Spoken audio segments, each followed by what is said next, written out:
Today, I'm so excited to answer all of your questions about high potassium.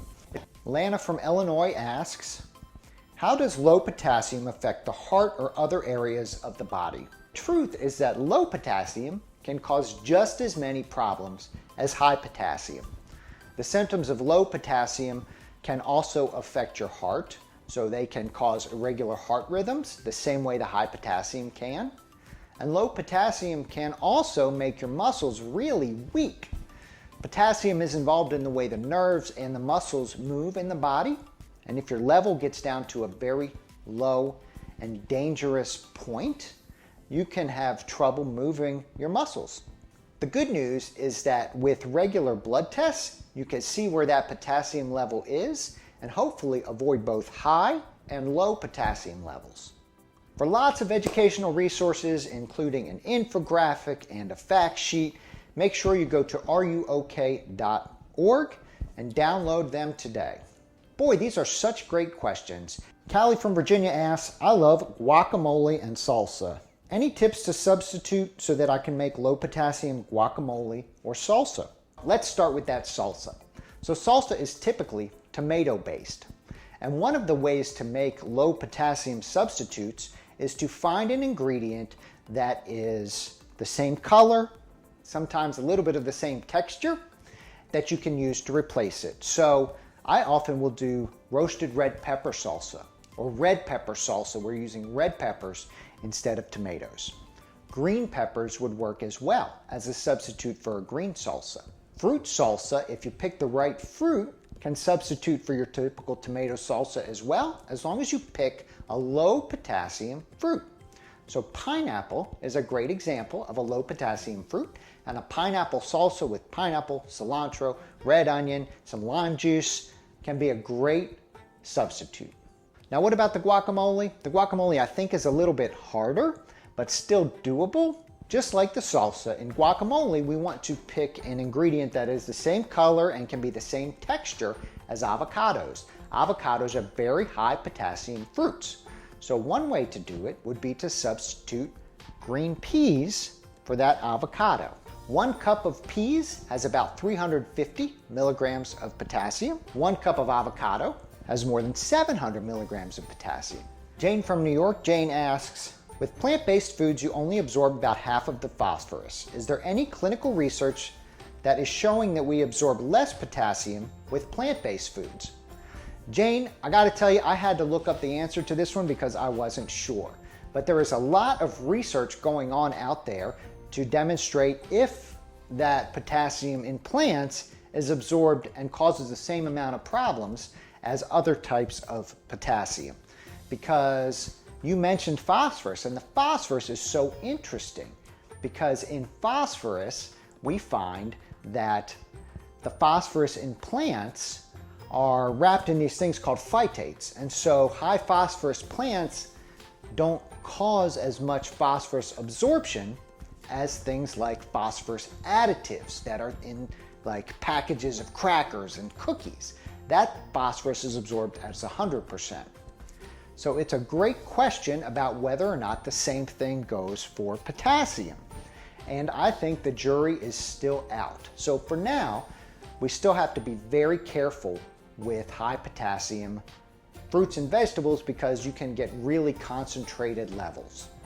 One thing that's interesting though is that high potassium fruits and vegetables often have a lot of fiber, which keeps your gut moving, which keeps potassium leaving your body through your stool. And so that may offset some of the high potassium in the foods you are still eating. The jury's still out, but great question, and I hope we know more soon. If you're interested in more educational resources, such as a potassium fact sheet, infographic, or pocket guide, make sure you head over to the National High Potassium Awareness Campaign website at ruok.org. Michelle from DC asks, I'd love to learn more about reading a food label and being able to tell if it's okay for a kidney transplant patient's diet. Thanks so much, Michelle, for that question. The thing about having a kidney transplant and being on a specific diet is it really depends on the level of your kidney disease. So people who have a kidney transplant can have stage 1, kidney disease, where their kidney transplant works normally, or they can have stage 5 kidney disease. So depending where you are on that spectrum will determine whether or not a specific food is appropriate for your level of kidney disease. Now, it is key though to be able to learn to read a food label. And the good news is that the government has made it much easier for us to read food labels over the last year. The things that are important for people with kidney disease are to understand serving size. So I've got a little food label here, and you can see that it tells you in bold how much is in that serving size. So for this, a serving size is 9 crackers. And then you want to look at sodium. So if you're picking a snack, if you can find something that's less than 200 milligrams of sodium, that will be counted as low sodium. Again, you have to stay in that serving size though. If you have kidney disease, you may also have to look at the protein in a food. And a lot of foods, almost all foods, have some protein in them, even these crackers. So that will be listed in the form of grams. You can see it right there on every food label. And then, of course, the topic of the day, potassium, is also required to be listed on all the food labels. These crackers have 0 potassium. So it's important to know that those are the things that you're mainly looking at as a person with kidney disease, and understanding how those specific limitations fit into your diet. The one thing that's not listed on the food label that people with kidney disease often have to follow is the phosphorus. And so the key to looking at phosphorus in a food label is to read the fine print. And in the ingredients, look for anything that has the letters PHOS. So in these crackers, no phosphorus listed on the food label, but there is monocalcium phosphate listed in the ingredients, meaning that there is some inorganic phosphorus that is likely to be highly absorbable in these crackers. Sandy from Missouri asks, what is leaching potatoes, and can you show me how to do it? And yes, Sandy, I can. Leaching potatoes is a process by which we take a potato, everybody's favorite food, or a lot of people's favorite food, and leach out the potassium, meaning we'll take the potato, which is full of potassium, and we'll get rid of a lot of the potassium that is inside that potato so you can eat it and not worry about having a really high potassium food. The keys to leaching potatoes are first to cut them up into cubes or slices. So the smaller the cubes, the easier that potassium will leach out. So we're going to cut these into cubes. And then we're going to put them in boiling water and let them boil for about 10 minutes. That will get rid of a lot of the potassium and bring it into the water.